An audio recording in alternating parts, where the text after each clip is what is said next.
नमस्कार दोस्तों, हमारे इस YouTube चैनल में आप सभी को बहुत बहुत स्वागत है। हमारी इस प्रोग्राम में कबूतर ने बताया कि भाग्य और बुद्धि में बड़ा कौन है। कहानी बड़ी ही प्रेरणादायक और ज्ञानवर्धक है, इसलिए कहानी के अंत तक हमारे साथ बने रहें। प्राचीन समय की बात है। यह धनवान हो पाएगा? नहीं, ऐसा कदापि नहीं हो सकता। भगवान ब्रह्मा के दरबार में दोनों में ऐसे ही वाद विवाद बढ़ता गया। दोनों एक दूसरे से झगड़ने लगे। बुद्धि कहने लगी मैं बड़ी हूं और मैं ही श्रेष्ठ हूं। भाग्य कहने लगा नहीं, मैं यह नहीं। तुम मुझसे बड़ी कैसे हो सकती हो? मैं बड़ा हूं और मैं ही श्रेष्ठ हूं। तभी ब्रह्मदेव ने दोनों को बहस करते हुए देखा और मन ही मन सोचा, भाग्य और बुद्धि दोनों महान देवता हैं। ये दोनों इस दुनिया के शक्तिशाली और प्रभावशाली देव हैं और ये आपस में इस तरह झगड़ रहे हैं जो ठीक नहीं है। इनका फैसला तो मुझे ही करना होगा। ब्रह्मदेव ने बुद्धि और भाग्य से पूछा, तुम दोनों झगड़ क्यों रहे हो? भाग्य कहने लगा, ब्रह्मदेव मैं जिस मनुष्य का साथ छोड़ देता हूं वह मनुष्य क्या कर सकता है? वह तो अपना सारा जीवन गरीबी और दरिद्रता में गुजारता है। वह अपने जीवन में कभी भी खुश नहीं रह सकता। इतना सुनते ही बुद्धि बोल उठी, नहीं ब्रह्मदेव, भाग्य झूठ कह रहा है। जब मैं किसी का साथ छोड़ देती हूं तो भाग्य चाहे उस मनुष्य का जितना भी साथ दे वह कुछ नहीं कर सकता। बुद्धिहीन मनुष्य तो मृतक के समान होता है। भगवान ब्रह्मा ने दोनों की बात ध्यान से सुनी।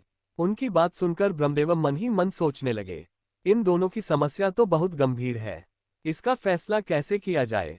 फिर ब्रह्मदेव ने दोनों से कहा, ऐसे पता नहीं चलेगा। आप परीक्षण कीजिए। भाग्यदेव आप अपने भाग्य का परीक्षण कीजिए और बुद्धिदेव आप अपनी बुद्धि का पिए। इसका प्रयोग करके बताइए कि तुम दोनों में से कौन बड़ा और श्रेष्ठ है। भाग्यदेव बोला, ब्रह्मदेव जैसा आपका आदेश होगा मैं उसी का पालन करूंगा। ब्रह्मदेव ने कहा, आप मृत्यु लोक को ध्यान से देखिए। ब्रह्मदेव ने भाग्यदेव और बुद्ध को मृत्यु लोक दिखाया और कहा, देखो इस जंगल में एक गरीब बुढ़िया और उसका इकलौता 20 वर्ष का बेटा झोपड़ी डालकर रहते हैं। वे बहुत ही गरीब है। उन्हें खाने के लिए अनाज का एक दाना भी नसीब नहीं हो रहा है। अब तुम दोनों इन पर अपने भाग्य और बुद्धि की शक्ति आजमाओ। तुम दोनों में से जो भी इस गरीब बुढ़िया के बेटे को धनवान बना देगा या सम्राट बना देगा वही तुम दोनों में से बड़ा और श्रेष्ठ माना जाएगा। ब्रह्मदेव की बात सुनकर भाग्यदेव कहने लगा, परमपिता ये तो छोटी सी बात है। भाग्य की बात सुनकर बुद्धि बोली, यह छोटी सी बात कैसे हो सकती है?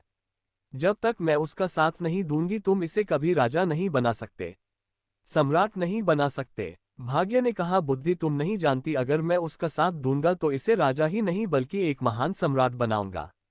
बुद्धि बोली, ठीक है, हम दोनों इसी पर अपनी शक्ति का उपयोग करते हैं। इससे हमारी समस्या का फैसला हो जाएगा। जो जीतेगा वही श्रेष्ठ माना जाएगा। इसके बाद भाग्य ब्रह्मदेव से कहने लगा, ब्रह्मदेव पहले मुझे अपनी श्रेष्ठता सिद्ध करने की अनुमति दीजिए। मुझे यहाँ से जाने और इस लड़के को सम्राट बनाने की आज्ञा दीजिए। ब्रह्मा जी कहते हैं, ठीक है। ब्रह्मदेव के कहते ही बुद्धि ने ब्रह्मदेव से कहा, ब्रह्मदेव मैं इस लड़के का साथ छोड़कर आ रही हूँ। उसकी बात सुनकर भाग्य ने कहा, ठीक है, ठीक है, तुम अभी उसका साथ छोड़ दो और ब्रह्मलोक में आ जाओ। बुद्धि भाग्य से कहने लगी, भाग्य ध्यान रखना कहीं ऐसा ना हो कि तुम इसे सम्राट बनाने के चक्कर में मार ही दो। ये व्यक्ति मरना नहीं चाहिए। भाग्य कहने लगा, बुद्धि तुम ये सब दूर से देखती रहो।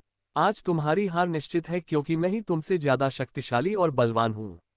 बुद्धि बोली, ठीक है, मैं अभी इसी समय इस लड़के का साथ छोड़ रही हूँ। ऐसा कहकर बुद्धि ने उसका साथ छोड़ दिया। बुद्धि के साथ छोड़ते ही वह लड़का अपनी शुद्ध बुद्धि खो बैठा। एक निर्गुणी बनकर रह गया, पागल और मूर्ख बन गया। अब भाग्य अपना काम करना शुरू करता है। वह देखता है कि उस व्यक्ति के पास कुछ नहीं है। एक घास फूस की बनी हुई झोपड़ी है और केवल 3 बकरियां बंधी हुई हैं। लड़का उन बकरियों के खाने के लिए पेड़ पौधों की पत्तियां काटकर लाता है और उन्हें चराता है। वह पूरा दिन इसी में गुजार देता है। उसकी स्थिति देखकर भाग्य सोचता है, ना इसके पास पहनने के लिए अच्छे वस्त्र हैं, ना ही पैरों में पहनने के लिए जूते।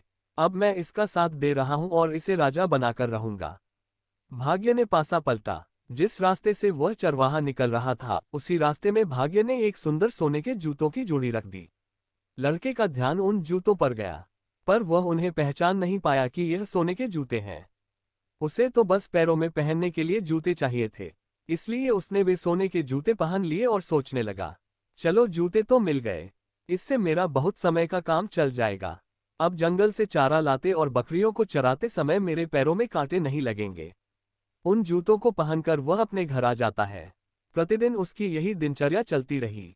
वह जंगल में बकरियों को चराने जाता और जंगल से पेड़ पौधों की पत्तियां काटकर लाता और बकरियों को चराता रहता था। उसकी माता की बुद्धि भी समाप्त हो गई थी। तो गई थी क्योंकि बुद्धि उसे भी छोड़कर चली गई थी। भाग्य ने तो उस चरवाहे का खूब साथ दिया, लेकिन उसके जीवन में कोई बदलाव नहीं आया। भाग्य सोचने लगा कि मैंने तो इसे सम्राट बनाने का संकल्प लिया है, परंतु ये तो मुझे मूर्ख या पागल दिखाई देता है। इसका व्यवहार तो पागलों और मूर्खों की तरह हो गया है। ये सब देख रही बुद्धि